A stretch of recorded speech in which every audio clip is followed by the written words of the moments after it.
چی خیلی که ما و شما میدونیم در زمانهای اخیر مناسبت‌های ایالات متحده امریکا و کره شمالی با سبب سلاح هسته‌ای نه آنقدر خوب است. بحران اگنتی بین روسیه و بریتانیا و جنگ به آخری در شرقی نزدیک به منظره‌های سناریوی جنگ سوم جهانی ما را به اندیشه می‌دراند. پس اگر جنگ سوم جهانی سر شود احتمالاً کدام کشورها به خطرند؟ طبق گزارش سال 2018 گلوبال پیس ایندکس، ایسلندیا همچون کشوری به خطر در جهان معین شده است. دلیل آنکه ایسلندیا با یگان کشور سرحدی زمینی ندارد، ایسلندیا را در جنگ سوم جهان از همه به خطر انتخاب میکند. گرچند که بیشتر اهالی این کشور سلاح عمومی دارد، اما سطح جنایتکاری در این کشور به نهایت پست است.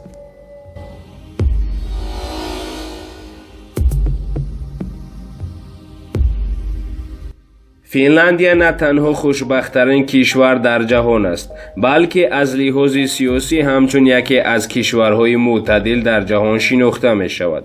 در فنلاندیا که شهروندانش به نهایت راست‌قول هستند، سطح جنایت خیلی پست است. دانشکده مالیوی و بانک‌ها کشور را بندری به خطری سرمایه گذاری می بینند.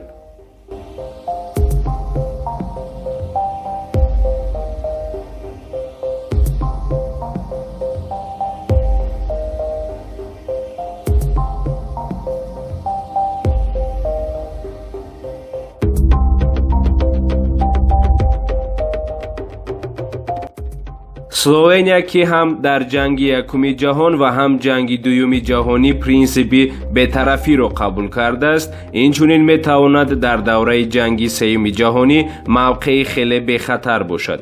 اسلوونیا اینچنین یک کشور است که نیروی برق و آفتابی خود را استحصال میکند و از این لحاظ از جهت انرژتیکی خودکفا است. اما باید قید کرد که این کشور با بعضی کشورهای اروپا هم سرحد می باشد.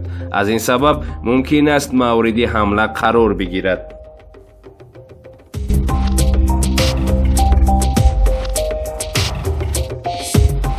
شویتساریا یکی از کشورهایی می باشد که در وقت جنگ یکم و دوم جهانی بی‌طرف بود و گرد و اطرافش با یک چند کشورهای دیگر احاطه شده است. طبق داده‌های فورم جهانی اقتصادی، شویتساریا هشتمین دولت به خطر در جهان است.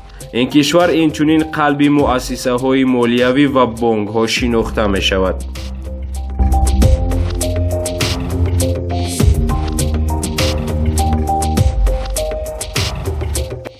عامل‌های به مانند دور بودن از بسیار کشورها و پرورش محصولات کشاورزی، زلندیای نو را یک کشور به نهایت به خطر می‌گرداند. کشور جزیره که در بین بحر احاطه شده است، یکی از جایهای آخرین است که در مورد جنگ امکان پذیر مورد بررسی قرار بگیرد. پس که باید تمام راه خود را طی کرده زلندیای نو را ضبط کند.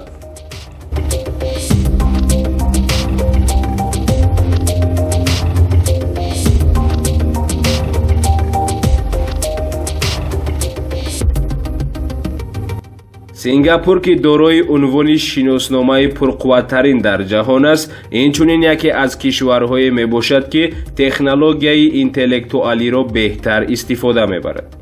دوستان عزیز، اگر به شما چنین نوارها پسند باشد، پس تکمچه دوست داشتن را پخش کنید و به شبکه ما پیوست شوید تا نوارهای آینده شاد و پیروز باشید.